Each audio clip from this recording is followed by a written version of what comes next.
Hello friends, welcomes to my channel Atharv's mama में मैं आपके साथ आज बहुत ही इंटरेस्टिंग टॉपिक के बारे में बात करने वाली हूँ।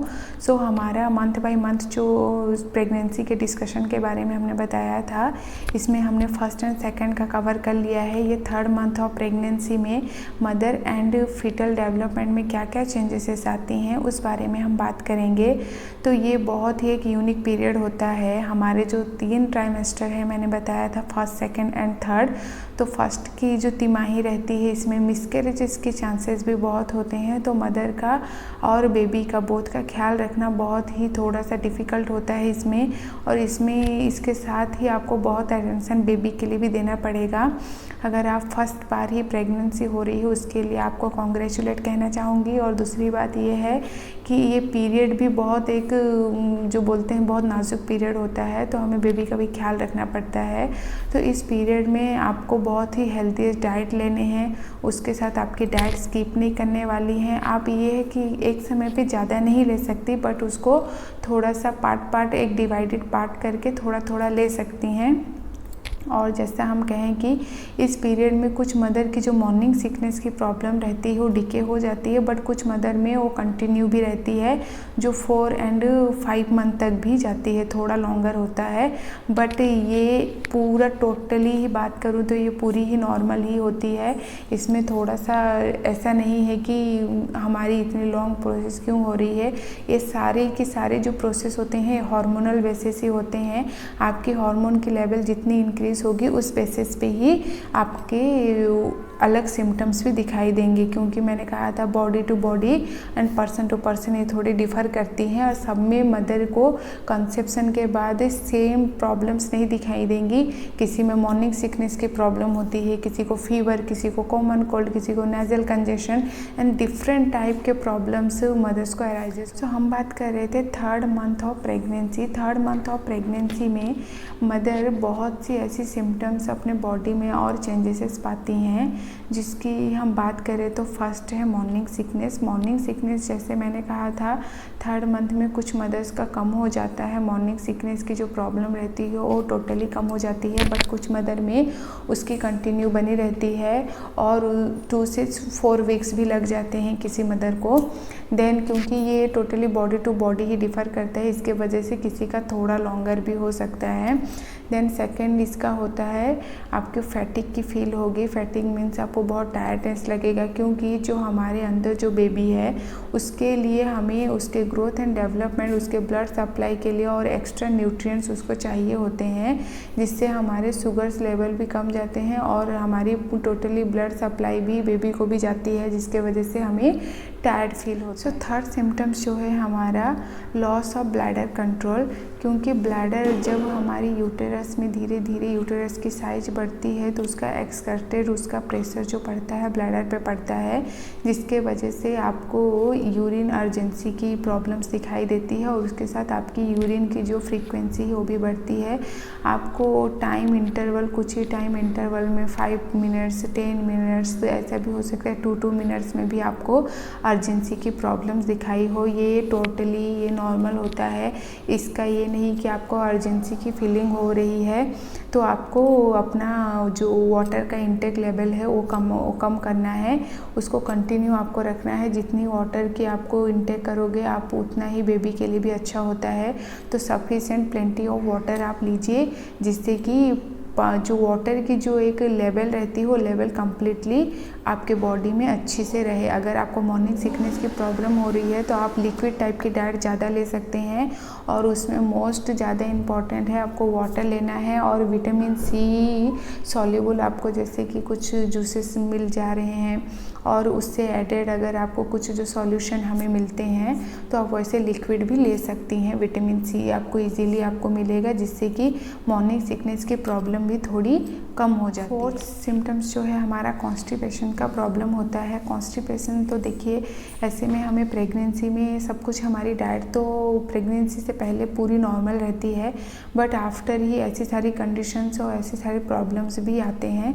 तो ये कॉन्स्टिपेशन भी उनमें से ही एक है। कॉन्स्टिपेशन क्यों ऐसा होता है? क्योंकि प्रोजेस्टेरोन का लेवल थोड़ा हाई हो जाता है, जिससे हमारी डाइजेशन की प्रोसेस जो रहती है वो थोड़ी स्लो डाउन हो जाती है, जिसके वजह से हमें कॉन्स्टिपेशन की प्रॉब्लम हो जाती है, हार्ड एंड स्टूल ऐसा वगैरह होते हैं, जिसके वजह से मदर को थोड़ा डिफ़िकल्टी भी होता है। और इसके वजह से कुछ मदर अपना थोड़ा डाइटरी पैटर्न भी अच्छे से नहीं लेती हैं, क्योंकि कॉन्स्टिपेशन के प्रॉब्लम होने की वजह से उन्हें थोड़ी डिस्कम्फर्ट लगता है।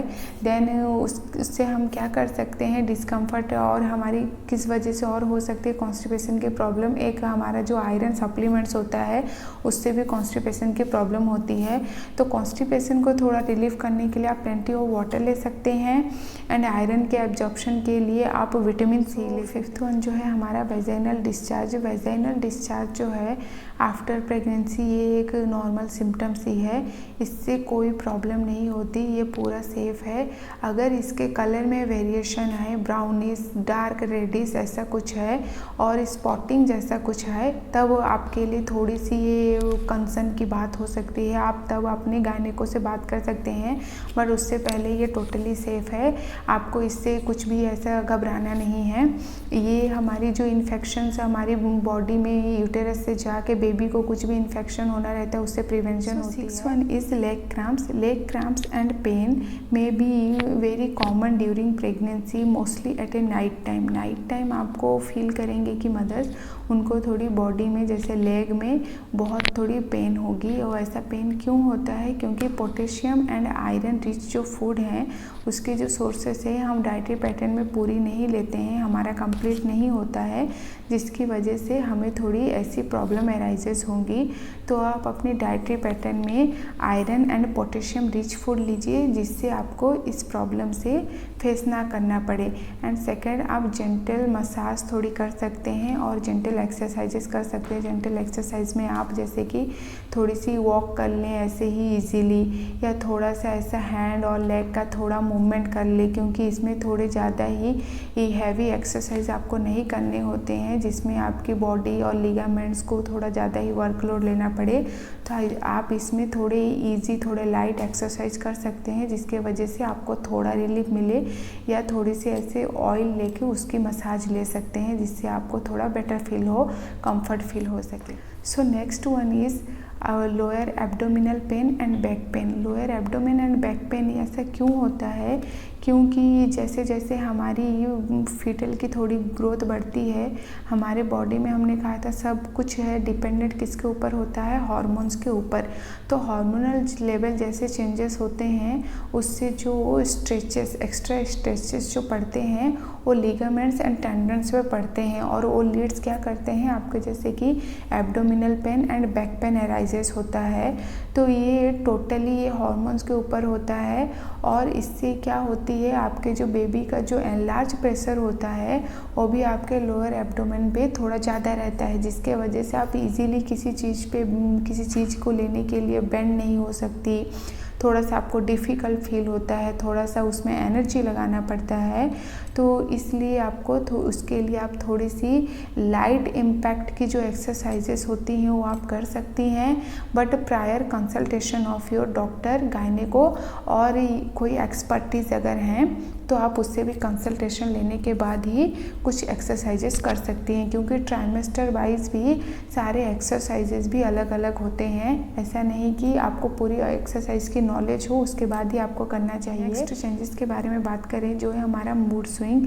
आप मूड स्विंग ये तो डेफिनेटली एक कॉमन प्रॉब्लम होती है, और डेफिनेटली आपका मूड स्विंग्स होएगा ही होएगा, क्योंकि जैसे कि आप सडनली ही आपका मूड बहुत हैप्पीनेस फील करेगा, बट कुछ टाइम के बाद ही आप थोड़ी सैडनेस फील करोगे, थोड़ी इरिटेशन वाली फील करोगे। ऐसा सारे प्रॉब्लम जो होते हैं ये प्रेगनेंसी के टाइम पे अराइजेस होते हैं, और ये टोटली कॉमन ही होता है।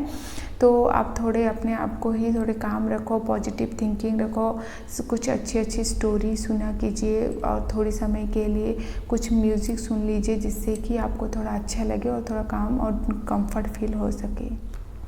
सो हम नेक्स्ट बात कर रहे थे वेरिकोस वेन की। वेरिकोस वेन की प्रॉब्लम भी दिखाई देती है, ये भी एक कॉमन सिम्टम्स होता है मदर्स में। मैंने आपको पिक्चर्स के थ्रू ही जो ड्यूरिंग प्रेगनेंसी कौन कौन सी चेंजेस मदर में होती हैं उसमें मैंने आपको स्केलेटल सिस्टम में बताया है।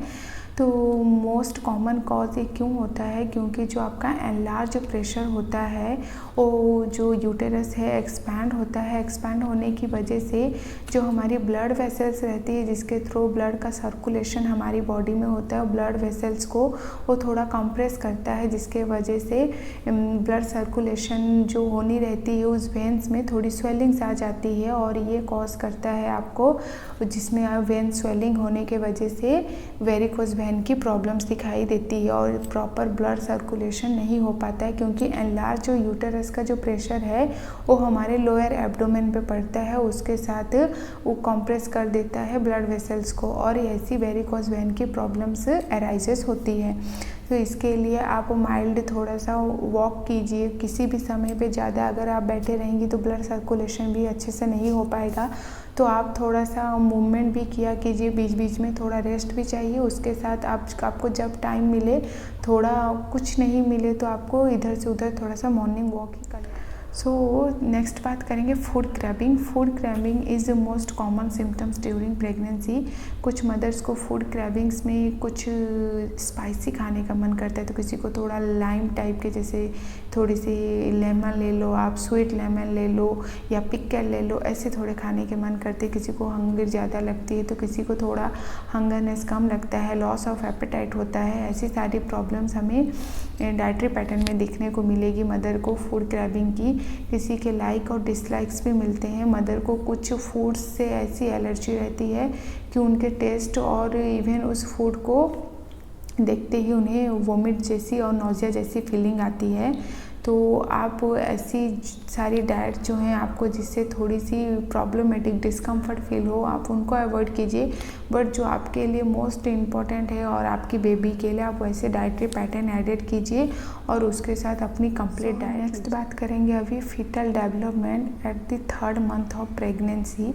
जब आप 3rd मंथ ऑफ प्रेगनेंसी में रहती हैं, ये जो आपका फर्स्ट ट्राइमेस्टर का जो लास्ट स्टेज रहता है, इसमें आपको ऐसा लगता है कि अभी क्या हो रहा है बेबी के साथ, बेबी का कितना ग्रोथ हो रहा है, बेबी कैसा लगता होगा, बेबी की ग्रोथ एंड डेवलपमेंट में उसकी कौन कौन सी ऑर्गन अपीयरेंस हो सकती है, ऐसी बहुत सारी मदर में क्यूरियस रहती है।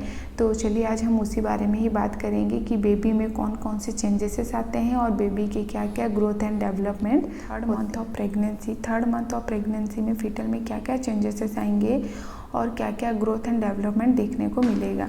तो फर्स्ट है कि 3rd मंथ में किसी किसी मदर को थोड़ा ये क्विक मूवमेंट होता है। थोड़ी कुछ मदर ऐसी रहती हैं जो फील कर पाती है बेबी की जो फर्स्ट किकिंग रहती है और उसका जो फर्स्ट जो मूवमेंट होता है उसे फील कर पाती हैं, और ऐसा प्रेजेंस तो मदर को फील होता ही है कि वो में बेबी है। देन सेकेंड आपको क्या फील होता है, उसके साथ बेबी की थोड़ी बहुत ही स्लाइट मूवमेंट भी आपको फील होगी। ऐसी सारी मदर्स में नहीं होती है, वो बेबी के थोड़ी ग्रोथ एंड डेवलपमेंट के ऊपर और थोड़ी बेबी की एक्टिविटी लेवल के ऊपर डिपेंड करता है कि बेबी आपका कितना एक्टिव है, उससे आपको थोड़ी प्रेजेंस थोड़ी ज़्यादा भी फील हो सकती है। किसी मदर को थोड़ा कम, किसी को थोड़ा ज़्यादा फील होता है। देन सेकेंड जो आपका बेबी है, वो बेबी की उसकी जो इंचेस है 3.5 इंचेस अप्रॉक्सीमेटली उतना हो जाए रहता है, और उसके साथ अगर हम किलो में उसकी बात करें तो उसका वेटिंग रहता है 0.04 किलोज़ का हमारा बेबी का वेट रहता है। लाइक आप लेमन ले सकते हैं और राइप प्लम, उसके साइज का हमारा बेबी अभी हो जाए रहता है। हम सेकेंड और फर्स्ट में हमने जैसे बात की थी उससे हमारा बेबी और थोड़ा बड़ा हो गया है। सो इस पीरियड में अप्रॉक्सीमेटली हमारा बेबी का जो वेटिंग रहता है वो 0.04 किलोज़ में हम ले लें, और इंचेस में 3.5 इंचेस के हमारा बेबी का साइज रहता है। जिससे अगर हम किसी फ्रूट से अगर कंपेयर करें तो जैसे लेमन या राइप प्लम आप कह सकते हैं, तो इतना बड़ा हमारा बेबी अभी हो गया है। और इसके साथ बेबी क्या है, यूटेरस में सेटल डाउन हो जाता है, जिससे उसकी इजीली उसकी ग्रोथ एंड उसकी जो डेवलपमेंट होती है बहुत ही रैपिडली प्रोसेस से स्टार्ट होती है। बट आप एक बात और नोट करें कि ये जो पीरियड होता है ये मिसकैरेज का भी बहुत ही एक जो बोलते हैं जो बहुत ही डिफ़िकल्ट पीरियड होता है। तो उससे भी मदर फेस करती हैं। ये जो फर्स्ट तिमाही रहते हैं इसमें मदर की जो मिसकैरेजेस की या अबॉर्शन के चांसेस बढ़ जाती हैं। तो इस पीरियड में हमें अपने खाने पीने का, उसके साथ हमारी जो डाइट का है, उसके साथ हमारी रेस्ट का हमें प्रॉपर केयर लेना चाहिए, जिससे हमारी बेबी की प्रॉपर केयर हो सके और बेबी आगे अच्छे से ग्रोथ एंड उसकी अच्छी सी डेवलपमेंट हो सके बेबी की। अगर आपको मेरी वीडियो अच्छी लगी तो प्लीज़ मेरे चैनल को सब्सक्राइब कीजिए एंड मुझे आपका खूब प्यार दीजिए, जिससे मैं आपके लिए ऐसी हेल्पफुल वीडियोस बना सकूं। So stay happy and healthy. Bye bye. Thank you watching.